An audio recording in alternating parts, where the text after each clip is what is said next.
주요국 탑 10% 보정 논문 수를 나타낸 그래프입니다. 하단에 있는 빨간색 선이 일본인데 일본은 점차 하락하면서 2020년에는 한국에게 추월당하고 말았습니다. 일본보다 한국이 세계적으로 영향력 있는 논문을 더 많이 내고 있다는 증거입니다. 현재 일본은 저학력 국가가 돼가고 있고 선진국 중에서는 가장 낮은 학력을 가진 나라가 돼버렸습니다. 더 이상 일본에서는 노벨상이 나오기 힘들다라는 이야기가 나오고 있고,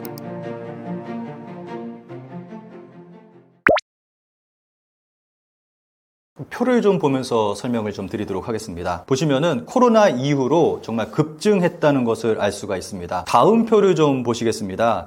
남성과 여성 코로나 걸린 상황에 대해서 좀 설명한 그러한 표인데, 이 표를 보시면은 여성보다 남성의 감염자가 더 많은 상황입니다. 그리고 연령을 보면은 남성 같은 경우는 굉장히 폭넓게 20대부터 60대까지 굉장히 폭넓게 감염자가 나타나는데, 일본 여성 같은 경우는 20대에 국한되어 있습니다.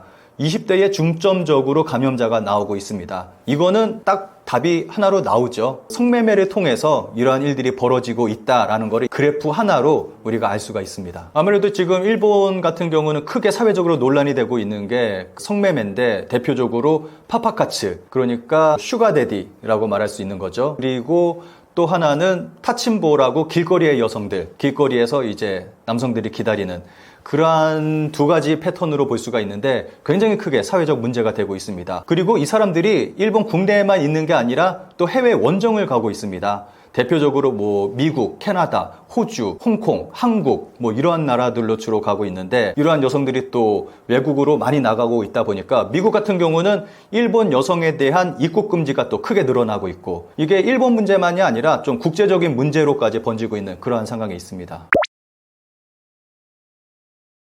일본 정부가 중국인 관광객들에 대해서 비자를 완화했습니다. 관광비자 같은 경우는 취득 후 3개월 이내에 일본에 입국해야 된다라는 룰을 철폐를 했고, 그리고 단체 관광 비자 같은 경우는 체류 기간을 15일에서 30일로 연장을 했습니다. 그렇다 보니까 굉장히 많은 중국인 관광객들이 일본으로 몰려오고 있는 상황입니다. 여기서 좀 여러 가지 불법적인 일들이 많이 나타나고 있는데, 공항에서 중국인들만을 상대로 한 불법 택시 영업이 극성을 부리고 있습니다. 그리고 중국인들만을 위한 그 숙박업소, 에어비앤비, 이러한 불법 영업이 또 숙박업소에 대한 것들이 또 벌어지고 있고, 예전에 올림픽, 도쿄올림픽이 있었을 때 선수촌으로 사용하던 아파트 단지가 있는데 대규모의 미분양 사태가 벌어졌습니다. 근데 그 미분양된 아파트를 중국 자본이 들어와서 대량으로 그거를 사들였거든요. 지금 그 아파트가 중국인들 그 숙소로,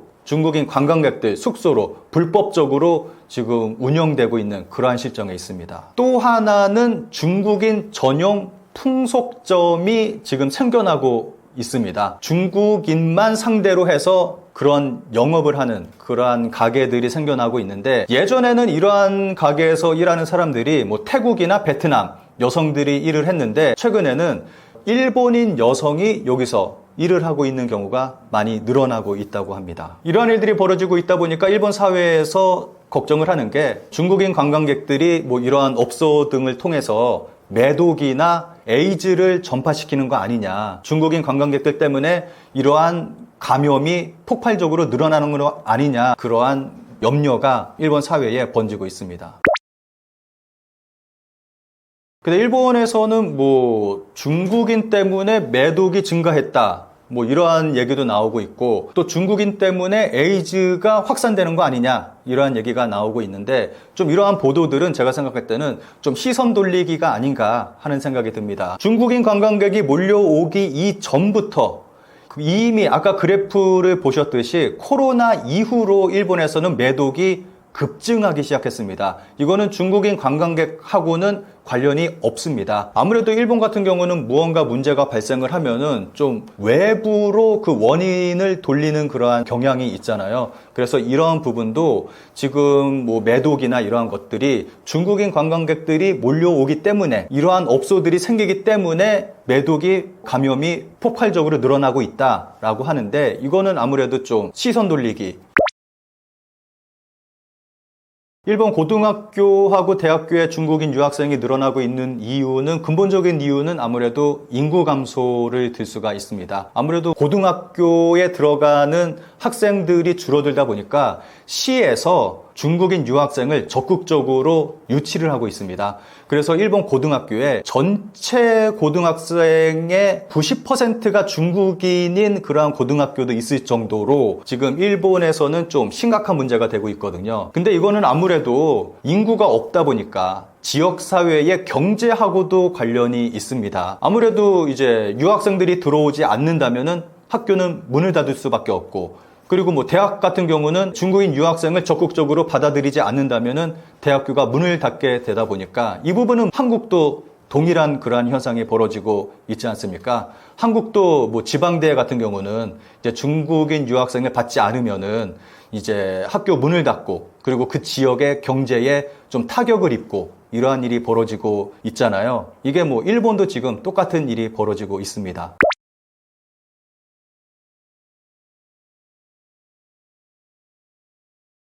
중국의 입시가 굉장히 치열하다고 합니다. 그래서 아무래도 중국 명문대를 가지 못한 학생들이 일본의 명문대를 선택하는 경우가 많다고 그러한 보도가 나왔는데 일본 명문대에 들어가는 게 중국 명문대에 들어가는 것보다 굉장히 쉽다고 합니다. 그래서 도쿄대를 중심으로 일본 명문대에 중국인 유학생들이 굉장히 많이 오고 있는 그러한 상황에 있습니다. 그런데 여기서 정말 심각한 문제는 일본의 저학력 문제를 들 수가 있습니다. 일본의 저학력 문제를 중국인 학생들이 채우고 있는 그러한 상황에 있습니다. 이 부분은 그래프를 보면서 좀 설명을 드리도록 하겠습니다. 지금 보시는 그래프가 인구 100만 명당 박사학위 취득자 수 추이를 나타낸 그래프입니다. 가장 밑에 주황색으로 중국이 자리하고 있고요. 그리고 그 위에 빨간 선이 일본입니다. 일본은 수가 거의 변함이 없는 상태에서 미세하게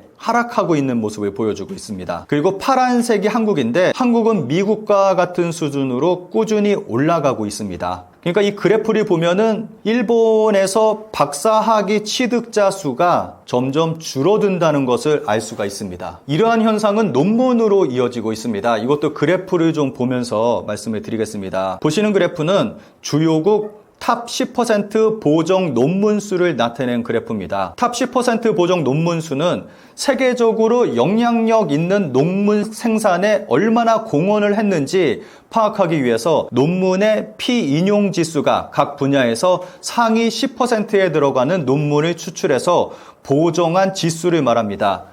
하단에 있는 빨간색 선이 일본인데 일본은 1980년대부터 2000년쯤까지 크게 늘려왔습니다. 그러던 것이 이후에 점차 하락하면서 2020년에는 한국에게 추월당하고 말았습니다. 그러니까 지금 상황을 보면은 일본보다 한국이 세계적으로 영향력 있는 논문을 더 많이 내고 있다는 증거입니다. 이 그래프가 그걸 말해주고 있는 겁니다. 그래서 현재 일본은 저학력 국가가 돼가고 있고 선진국 중에서는 가장 낮은 그러한 학력을 가진 나라가 돼버렸습니다. 여기서 문제가 되고 있는 게 일본의 저학력을 중국 유학생이 채우고 있다는 겁니다. 도쿄대학 대학원의 학생은 총 2만 9천여 명입니다. 여기서 유학생은 5,200여 명 정도 되는데 이 가운데서 중국 유학생의 수는 무려 3,500명이 넘는 수를 차지하고 있습니다. 도쿄대 유학생의 66%가 중국인인 셈입니다. 그런데 이들 중국인 유학생의 대부분이 대학원생이라서 대학원으로 한정을 지으면 도쿄대 전체 대학원생의 20% 정도가 중국 유학생입니다.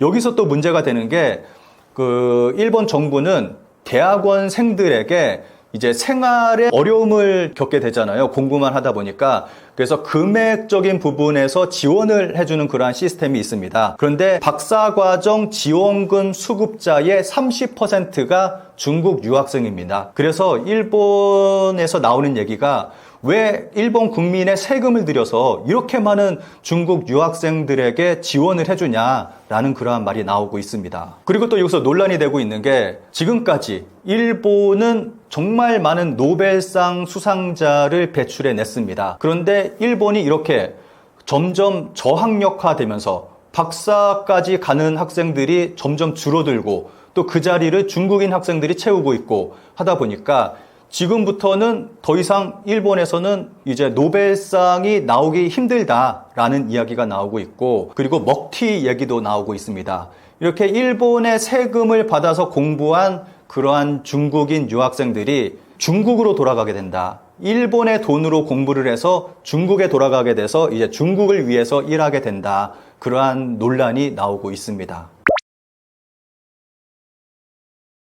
중국인 유학생들이 이제 일본에서 입시 시험을 치를 때 중국에서 똑같이 여러 가지 입시 부정, 이러한 것들을 저지르는 사례가 있다고 합니다. 좀 이러한 문제가 있고, 그리고 아무래도 일본 사회가 저학력화되고 있다 보니까 아무래도 국가 경쟁력에 커다란 영향력을 끼치게 되겠죠. 이 부분은 아무래도 일본 정치권에서 정치적인 부분에서 좀 해결해야 될 그러한 부분이라고 생각을 합니다. 일본 젊은이들이 왜 이렇게 공부를 안 하는지, 왜 고학력으로 올라가는 것들을 포기하는지, 그러한 부분들을 파악을 하고 좀 정책으로서 이러한 문제를 해결해야 될 부분이라고 생각을 합니다.